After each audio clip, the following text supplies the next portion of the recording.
amplification. Yan. So makikita na natin ang ano. The clips and images used in this video is non-copyright images and originally designed. This video is for educational purposes only and any misuse of any information is for your own risk. We don't intend to harm anyone. Hello at kamusta kayo? Ako nga pala si Mr. Borjak. Ako ang makakasama ninyo sa mga pagtuturo na gagawin ni Kuya Borj tungkol sa Android at kung meron kang natutunan pagkatapos ng video na ito, please subscribe sa channel at click notification bell upang updated ka pa sa mga Android tricks and tutorials.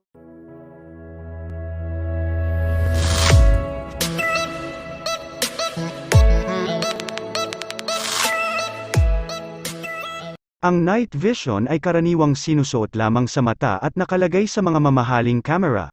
Pero paano kaya kung sa Android phone mo magkaroon ng mini Nightvision camera? Panoorin ang buo ang video na ito kung interesado kang malaman. Kamusta mga paps, and welcome nga pala ulit dito sa Borj TV.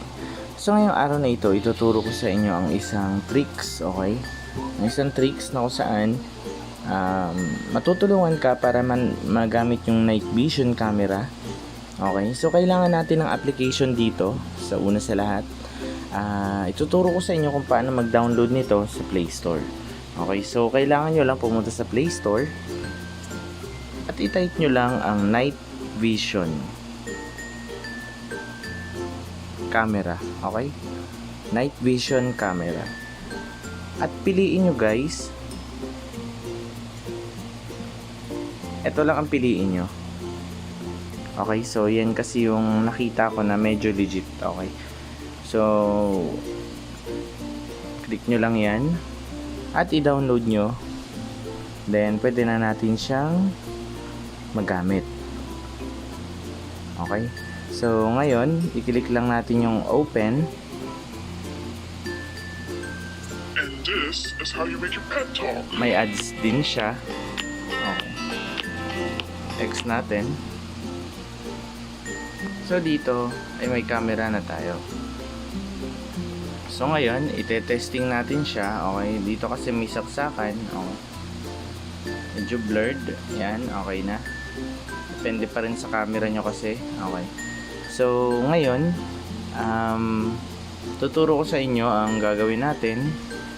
Click nyo lang yung zoom kung gusto nyo i-zoom or unzoom.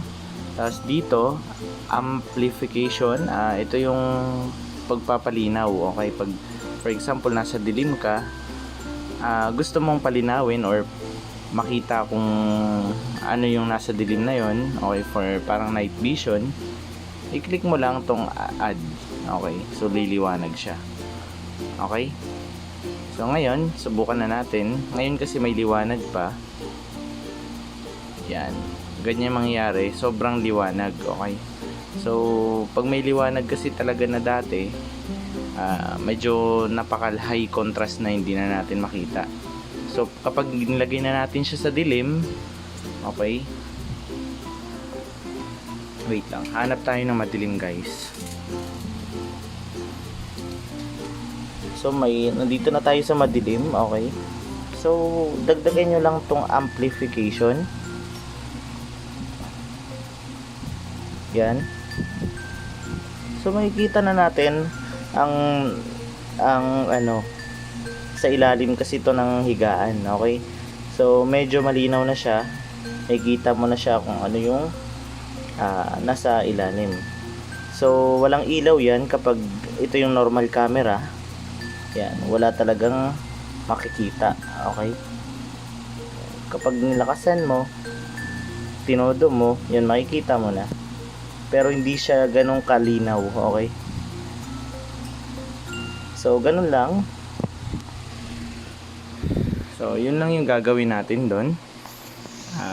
Kung zoom, gusto nyo i-zoom, okay, yun, napakadali lang. At meron tayo ditong tinatawag na daylight. Okay, pag daylight, kapag maaraw, ganun. Tapos ito naman cloudy day, ayun yung kapag ma-cloud yung araw. Okay, so ganun lang din, parehas lang din. So, yun lang guys. Sana nagets nyo. Okay, so ito lang siya. Camera at dito video. Okay, ito video na to. Para mag-switch. Okay, so nasa video na tayo ngayon at dito camera. Okay.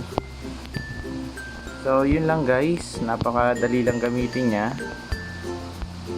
Try nyo na lang din. Ingat palagi at hanggang sa muli.